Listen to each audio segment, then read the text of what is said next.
Hi everyone, I'm Mike, broker associate at Preferred Real Estate Brokers. And I'm Jose. So today we want to do a quick video on the buyer's brokers agreement and why it's important and so many people don't use it. Yeah, I'd say 95% of all realtors doing business with buyers don't use this agreement. And all it is, it's a representation agreement that says that I'm going to be working with you, and all I ask in return is that you use my services exclusively and you're not hopping around to other agents or doing business with anyone else other than me. Yeah. Because remember, realtors don't get paid until the job is done.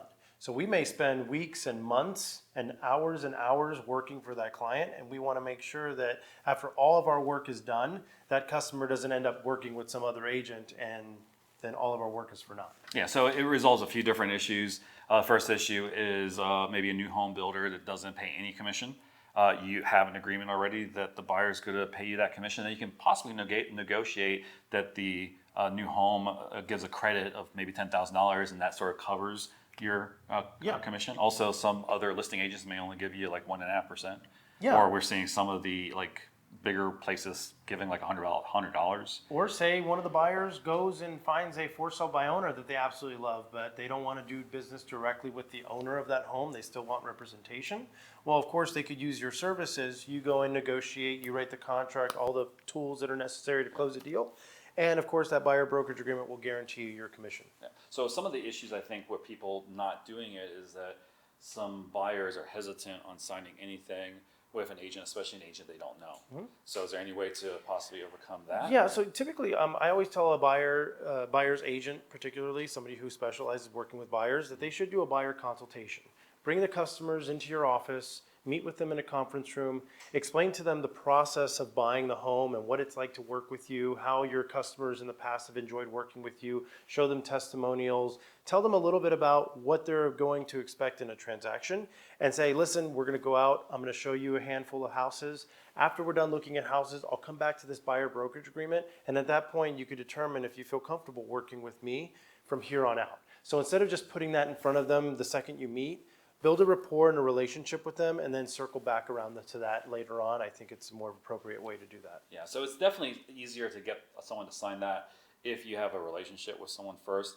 For example, if someone's following your social media for a year or two and only wants to work with you, very easy to get them to sign it. However, if it's a cold call, maybe a little bit more difficult, but it's still important to get if you can, and I don't think we use it that much. And with some changes coming down the road in the real estate industry, it may be more and more important to start using it. Yeah, we may have to use it more regularly. So if you're a consumer out there watching this video or a realtor watching this video, just understand this is merely an agreement, a professional agreement between the consumer and the agent that says, I'm going to be working with you and you're working exclusively with me. These are my responsibilities to you between these time frames. Now, usually if an agent says, you're mine for the next year, I don't think that's necessarily fair.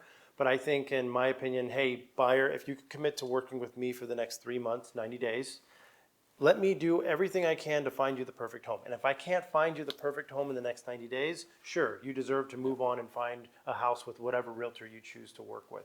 So very important to do. We just had an agent who worked with someone for 3 years, and that person went into an open house, and then the agent there sort of said, hey, you need to work with us to get this. And that 3 years of working for $1 million, yeah, $1 million house. $1 million house. So that commission went down the toilet because that agent should have had them sign up exclusive buyer brokerage agreement, because we do work in an ethical business, but sometimes other agents aren't as ethical as you'd hope. And you can easily get your customer taken away from you, whether it's from a for sale by owner, another agent, or a new home builder. Yeah, we sort of trust people. I think we all do, including the agent that did it and thinks that everyone's as ethical and upfront as they are. Yeah. But unfortunately, not everyone is. And just like this, if I go to an attorney's office and say, hey, I need you to help me, I want you to represent me, they're going to say, sign this agreement and pay me a retainer. Yeah. So why is our business? We don't even have a retainer.